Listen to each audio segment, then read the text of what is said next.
Hello. We'd love to know your definition of near future design. Near future design is the design which explores the perception of what is possible. So this is practically it. Your workshop was about near future design vs design fiction. What are the key points that came out from the workshop? We started something saying something peculiar, which is the future do not exist, but it exists what we perform as a possible future.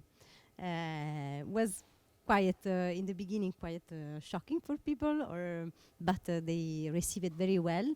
This kind of approach, and then we quickly started to deal with quickly, because we had just 2 hours, with the theoretical part of it and the methodology, and then we started an experiment. And so, for example, as we were saying before, if you think about what is perceived as possible, you can as well try to imagine to push forward the perception of what is possible, and so that's exactly what we did. We built a story around the theme of identity, in which people basically try to change their perception on what is the future of identity. So with Facebook, Google, and many large operators which are changing the way we perceive our own identity online and also offline. And so each group built some scenarios using certain methodologies which we showed them how to use, and we ended up creating some really great short movies about these scenarios. So the basic was, okay, theoretical introduction, what are we talking about? Then, okay, let's use this methodology to create our analysis of the possible, and then let's make an output. Let's create a short video of this new perception on the concept of identity, which was the theme of the workshop. And just if I can add, they really did it. So we have 4 video that will be documented on our site, but I believe also on Frontier Interaction, so you can have much more detailed communication and information about it very soon. Great. What is, in your opinion, the company that best embodies the concept of future? I might say easily Google, for example, because if you think about it, Google now is selling this as its main asset. Google is defining a vision of the future, which affects it in many ways. Google talks about energy, about transportation, about cars, about society, about access to technology and networks with the balloons, about many things, and about genetics. Google is offering its computational power to genetics, making available many new opportunities. And so Google's main asset now is its vision on the future. And it becomes a really important asset for a company such as Google, because in this vision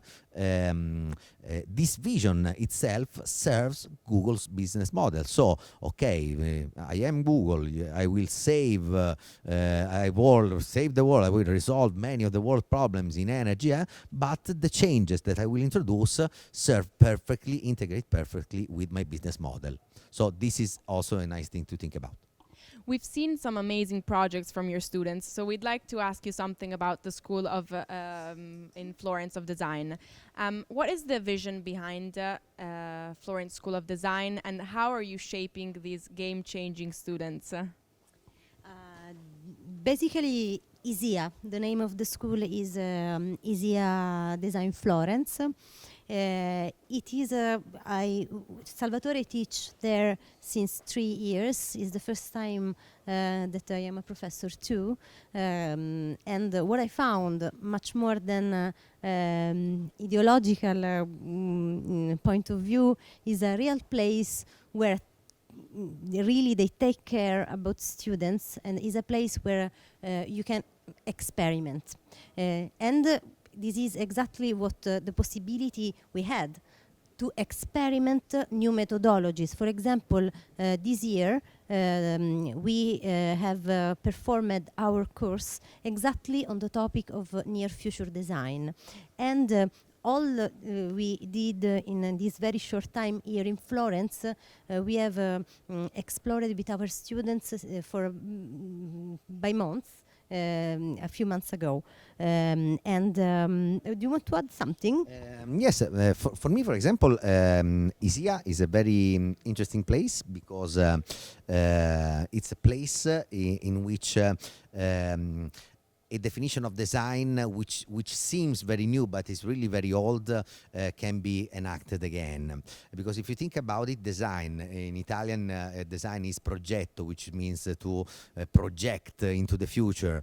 And so if you think about it, a designer designs a chair, for example.